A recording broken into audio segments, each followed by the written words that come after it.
राधे राधे। कैसे हैं आप सब?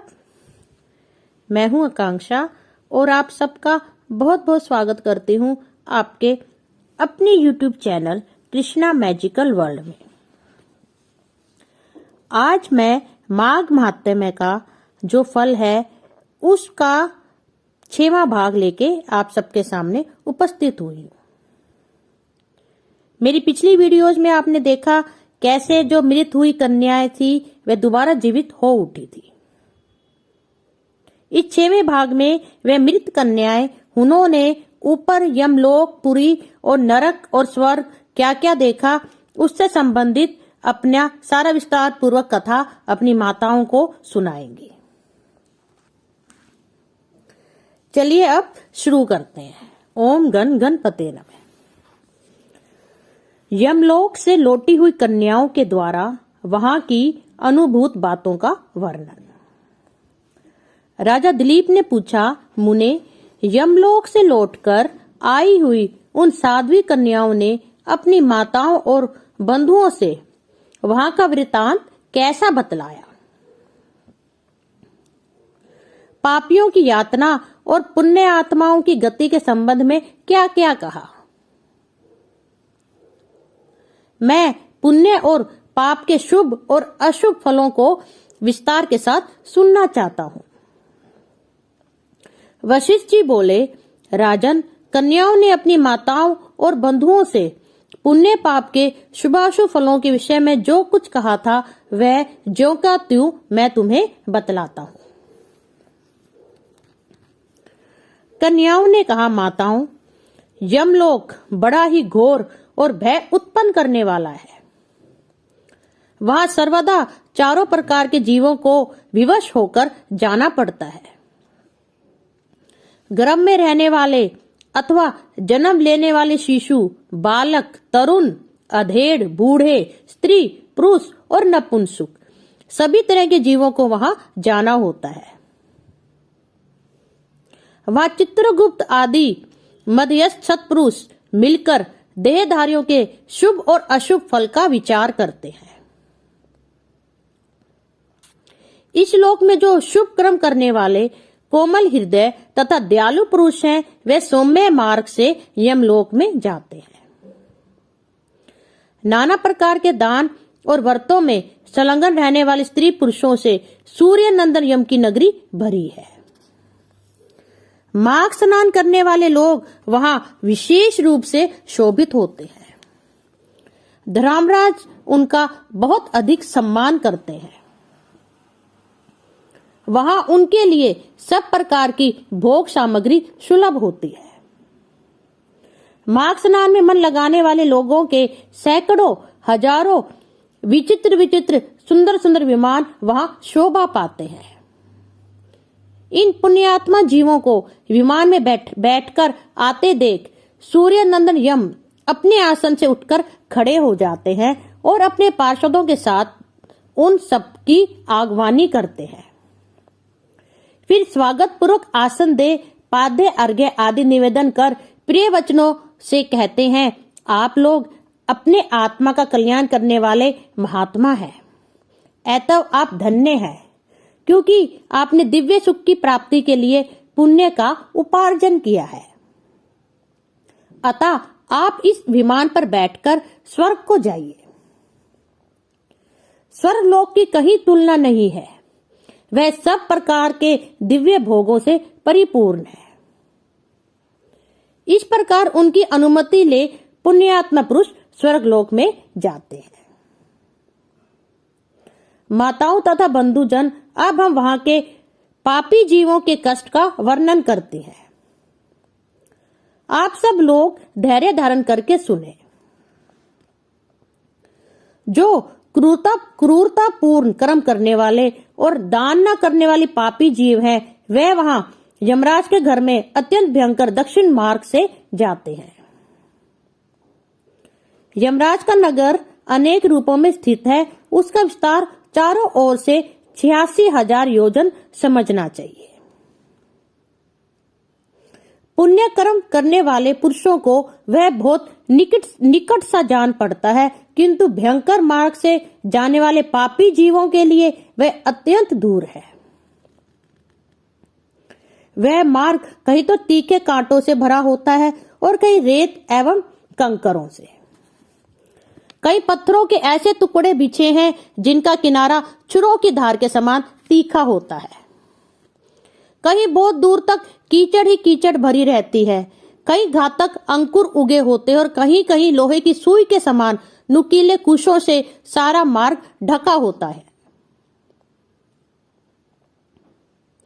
कहीं रास्ते पर दहकते हुए अंगारे बिछे रहते हैं। ऐसे मार्ग से पापी जीवों को दुखित होकर जाना पड़ता है। कहीं ऊंचे नीचे गड्ढे, कहीं फिसला देने वाले चिकने ढेले, कहीं खूब तपी हुई बालू और कहीं तीखी कीलों से वह मार्ग व्याप्त रहता है।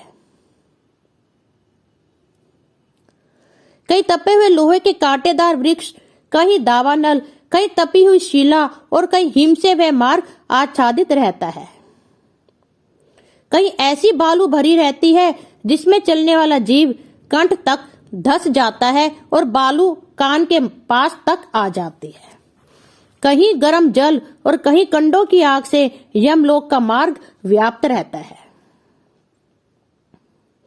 कहीं धूल मिली हुई प्रचंड वायु का बवंडर उठता है और कहीं बड़े बड़े पत्थरों की वर्षा होती है। उन सबकी पीड़ा सहते हुए पापी जीव यमलोक में जाते हैं। महान मेघों की भयंकर गर्जना से वे बारंबार थर्रा उठते हैं। कहीं कहीं तीखे अस्त्र शस्त्रों की वर्षा होती है जिससे उनके सारे शरीर में घाव हो जाते हैं। तत्पश्चात उनके ऊपर नमक मिले हुए पानी की मोटी धाराएं बरसाई जाती हैं। इस प्रकार कष्ट सहन करते हुए उन्हें जाना पड़ता है। इस प्रकार वह मार्ग बड़ा ही भयंकर है। वहां राह खर्च नहीं मिलता, कोई सहारा देने वाला नहीं रहता। वह सब ओर से दुर्गम और निर्जन है। वहां और कोई मार्ग आकर नहीं मिला है। वहां अंधकार ही अंधकार भरा रहता है। वह महान कष्टप्रद और सब प्रकार के दुखों का आश्रय है। ऐसे ही मार्ग से यम की आज्ञा का पालन करने वाले अत्यंत भयंकर यमदूतों द्वारा समस्त पाप परायण मूढ़ जीव बलपूर्वक लाए जाते हैं। वे मूढ़ जीव अपने कर्मों के लिए बारंबार शोक करते और रोते हैं। उनका आकार प्रेत जैसा होता है। उनके शरीर पर वस्त्र नहीं रहता। कंठ, ओठ और तालू सूखे होते हैं। वे शरीर से दुर्लभ और भयभीत होते हैं तथा क्षुधा की आग से जलते रहते हैं। यमदूत किन्हीं किन्हीं पापी मनुष्यों को चित सुलाकर उनके पैरों में सांकल बांध देते हैं और उन्हें घसीटते हुए खींचते हैं। कितनों की बाहें पीठ की ओर घुमाकर बांध दी जाती हैं और उनके हाथों में कील ठोक दी जाती है। साथ ही पैरों में बेड़ी भी पड़ी होती है। इस दशा में भूख का कष्ट सहते हुए उन्हें जाना पड़ता है। कुछ दूसरे जीवों के गले में रस्सी बांधकर उन्हें पशुओं की भांति घसीटा जाता है और वे अत्यंत दुख उठाते रहते हैं। कितने ही दुष्ट मनुष्यों की जीवा में रस्सी बांधकर उन्हें खींचा जाता है। यमदूत किन्हीं की नाक बांधकर खींचते हैं और किन्हीं के गाल तथा ओठ छेदकर उनमें रस्सी डाल देते हैं और उन्हें खींचकर ले जाते हैं। कुछ लोगों के कानों और ठोड़ियों में छेद करके उनमें रस्सी डालकर खींचा जाता है। किन्हीं के कंठ, ओठ और तालुओं में छेद कर दिया जाता है। किन्हीं को भालों से छेदा जाता है, कुछ बाणों से घायल किए जाते हैं और कुछ लोगों को मुद्रों तथा लोहे के डंडों से बारंबार पीटा जाता है। प्रज्वलित अग्नि के समान कांति वाले भांति भांति भयंकर आरों और भिंडी पालों से उन्हें विदीर्ण किया जाता है और वे पापी जीव पीप तथा रक्त बहाते हुए घाव से पीड़ित होते और कीड़ों से डसे जाते हैं। इस प्रकार उन्हें विवश करके यमलोक ले जाया जाता है। वे भूख प्यास से पीड़ित होकर अन्न और जल मांगते हैं, धूप से बचने को छाया के लिए प्रार्थना करते हैं और शीत से व्यथित होकर तापने के लिए अग्नि मांगते हैं। जिन्होंने उक्त वस्तुओं का दान नहीं किया होता वे उस पाथे रहित पथ पर इसी प्रकार कष्ट सहते हुए यात्रा करते हैं। इस प्रकार अत्यंत दुखमय मार्ग से चलकर जब वे प्रेतलोक में पहुंचते हैं तब दूत उन्हें यमराज के आगे उपस्थित करते हैं। उस समय वे पापी जीव यमराज को भयानक रूप में देखते हैं।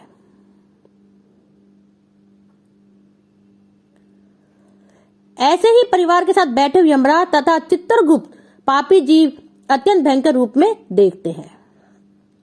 उस समय भगवान यमराज और चित्रगुप्त उन पापियों को वाक्यों से समझाते हुए बड़े जोर जोर से फटकारते हुए कहते हैं, ओ खोटे कर्म करने वाले पापियों, तुमने दूसरों के धन हड़प लिए हैं और सुंदर रूप के घमंड में आकर पराई स्त्रियों के साथ व्यभिचार किया है।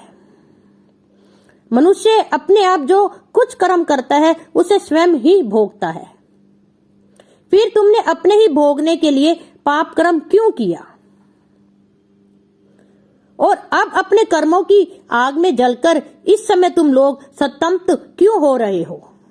भोगो अपने उन कर्मों को, इसमें दूसरे किसी का दोष नहीं है। ये राजा लोग भी अपने भयंकर कर्मों से प्रेरित हो मेरे पास आए हैं। इन्हें अपनी खोटी बुद्धि और बल का बड़ा घमंड था। अरे ओ दुराचारी राजाओं, तुम लोग प्रजा का सर्वनाश करने वाले हो। अरे थोड़े समय तक रहने वाले राज्य के लिए तुमने पाप क्यों किया? कहाँ है वह राज्य और कहाँ गई वह रानी जिसके लिए तुमने पाप कर्म किया था? अब तो सबको छोड़कर तुम अकेले यहाँ खड़े हो। यहाँ वह बल नहीं दिखाई देता जिससे तुम्हें प्रजाओं का विध्वंस किया। इस समय यमदूतों की मार पड़ने पर कैसा लग रहा है? इस तरह नाना प्रकार के वचनों द्वारा यमराज के उल्हाना देने पर वे राजा अपने अपने कर्मों को सोचते हुए चुपचाप खड़े रह जाते हैं। इस प्रकार राजाओं से धर्म की बात कहकर धर्मराज उनके पाप की शुद्धि के लिए अपने दूतों से इस प्रकार कहते हैं, ओ चंड, ओ महाचंड, तुम इन राजाओं को पकड़कर ले जाओ और नरक की आग में डालकर इन्हें पापों से शुद्ध करो। तब वे दूत शीघ्र ही उठकर राजाओं के पैर पकड़ लेते हैं और उन्हें बड़े वेग से आकाश में घुमाकर ऊपर फेंकते हैं। तत्पश्चात उन्हें पूरा बल लगाकर तपाई हुई शिला पर बड़े वेग से पटकते हैं, मानो किसी महान वृक्ष पर वज्र से प्रहार किया हो। शिला पर गिरने से उनका शरीर चूर चूर हो जाता है, रक्त के स्तोत्र बहने लगते हैं और जीव अचेत हो जाता है। तदंतर वायु का स्पर्श होने पर वह धीरे धीरे फिर सांस लेने लगता है। उसके बाद पाप की शुद्धि के लिए उसे नरक के समुद्र में डाल दिया जाता है। इस पृथ्वी के नीचे नरक की 28 कोटियां हैं। ओम तत्सत, ओम तत्सत, ओम तत्सत। इस प्रकार देखा आपने कैसे अपने इस माघ माहात्म्य में यम की यातना का और मार्ग का कितना विस्तार पूर्वक वर्णन मिलता है। आशा करती हूं आपको यह अद्भुत लगा होगा। अब मेरे अगले भाग में हम जो 28 नरक हैं उसके बारे में जानेंगे। अगर आपने इस चैनल को सब्सक्राइब नहीं किया तो प्लीज कीजिए, कथा को ज्यादा से ज्यादा शेयर कीजिए। अब मैं जाने की आज्ञा चाहती हूँ। धन्यवाद।